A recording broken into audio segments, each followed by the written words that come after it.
এই ভিডিওতে আমরা দেখব কিভাবে ক্যাটালগ ব্রাউজারকে আমরা এডিট করতে পারি।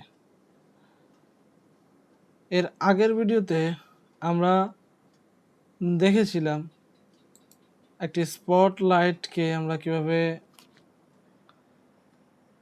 ইনসার্ট করব বা খুঁজে বের করব ক্যাটালগ ব্রাউজারের মাধ্যমে, এবং এটা কিভাবে ফেভারিট লিস্টে আনা যায় এবং সেটাকে কিভাবে এডিট করা যায় বা কোন অপশনটি ব্যবহার করে আমরা এটাকে এডিট করতে পারবো। তো ধরুন আপনি লং টার্ম ধরে বা বিভিন্ন ডিজাইনে আপনি একাধিকবার একটা কম্পোনেন্ট ইউজ করেছেন এবং এক সময় দেখা গেল কি আপনি ভুলে যাচ্ছেন আপনার কম্পোনেন্টটা আসলে আপনি পূর্বে কোনটা সিলেক্ট করেছেন সেটা আপনি ভুলে যাচ্ছেন। তো আপনার প্রয়োজন যে এই ক্যাটালগ ব্রাউজার থেকে যে আপনি যে কম্পোনেন্টটি বা যে স্কিমেটিক কম্পোনেন্টটি আপনি সিলেক্ট করছেন সেটার একটা নির্দিষ্ট চিহ্ন দিয়ে রাখতে, যাতে আপনি খুব সহজে সেটা খুঁজে পান। সাপোজ ধরেন যে আমি স্পটলাইটটা এর কথাই বলি, যে স্পটলাইটটা আমার বারবার প্রয়োজন হয়। তো সেক্ষেত্রে আমি মনে রাখতে পারছি না বা রিমাইন্ডিং করতে পারছি না যে সেটা 06N9940।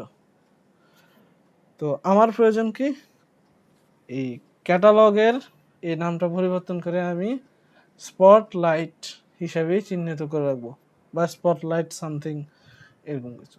তো সেটার জন্য আপনারা আগে দেখেছেন যে স্ক্যামেটিক থেকে আমরা ক্যাটালগ ব্রাউজারে গিয়ে আমরা এই উইন্ডোটা পাই। তো এটাকে আমি এডিট করতে হলে এই যে পেন্সিল, এটা ক্লিক করতে হবে। তো এটা ক্লিক করলে আমাদের যে ডেটাবেজের মধ্যে যে সকল তথ্য আছে সবগুলো কিন্তু সিলেক্টেড একরকম এডিট করার অবস্থায় চলে আসছে।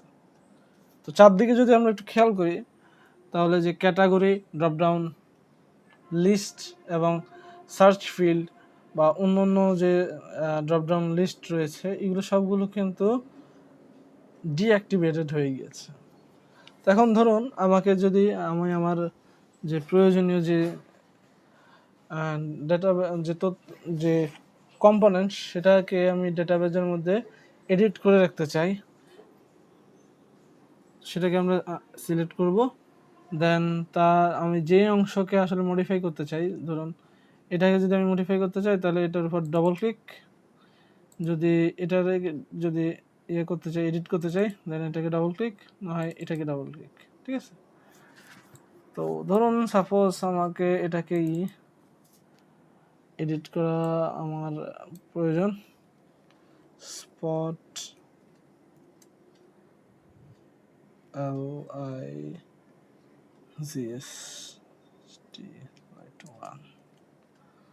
দিয়ে রাখলাম। ঠিক আছে। তো ধরুন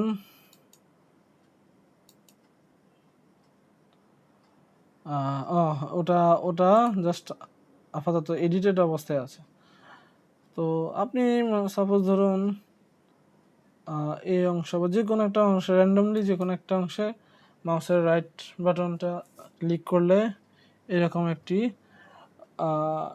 লিস্ট আসবে। সেখান থেকে আপনি এই পুরা বক্সের তথ্যটি আপনি কাট করে নিয়ে যেতে পারেন বা কপিও করে নিতে পারেন, বা অন্য কোনো জায়গা থেকে আপনি এটাকে মডিফাই করতে যাচ্ছেন ইনফরমেশন, আপনি এখানে পেস্ট করে সেটা সেভ করে রাখতে পারেন, বা আপনি চাইলে সম্পূর্ণ রোটাকে আপনি কপি করে আপনার কাঙ্ক্ষিত কোনো জায়গায় রাখতে চাচ্ছেন সেখানেও আপনি রাখতে পারেন। দেন আপনি চাইলে যে আপনি ডিলিট করে ফেলতে পারেন, এই রোটাকেই আপনি ডিলিট করে ফেলতে পারেন।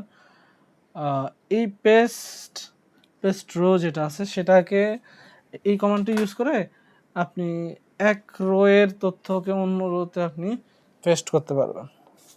দেন আপনি এখানে ওয়েব লিঙ্ক একটা অপশন আছে, এটাতে ক্লিক দিলে আপনাকে ব্রাউজারের মধ্যে নিয়ে যাবে এবং এই কম্পোনেন্ট সম্পর্কে বিভিন্ন তথ্য আপনি এখান থেকে পেতে পারেন, ঠিক আছে। দেন অ্যাসেম্বল ডিটেলস আপনি এডিট করার পর, হ্যাঁ, আপনার তথ্যটি কি আপডেট হয়েছে কিনা সেটা আপনি এখান থেকে দেখতে পারেন, সেটা আমি পূর্বের ভিডিওতেও দেখিয়েছি। দেন সব কাজ শেষ হয়ে গেলে আপনি যদি এটা সেভ করতে চান তাহলে টিক চিহ্ন দিতে পারেন, আর যদি না চান, না আমার আমার সেভ করার কোনো প্রয়োজন নেই, আপনি ক্রস দিয়ে দিতে পারেন। যেহেতু আমার এই মুহূর্তে এই জিনিসটা এডিট করার কোনো প্রয়োজন নেই, সো আমি ক্রস দিয়ে দিলাম। দেন আমার কিন্তু পূর্বের অবস্থানেই চলে এসছে। তো এই ছিল এই ভিডিওর, ধন্যবাদ।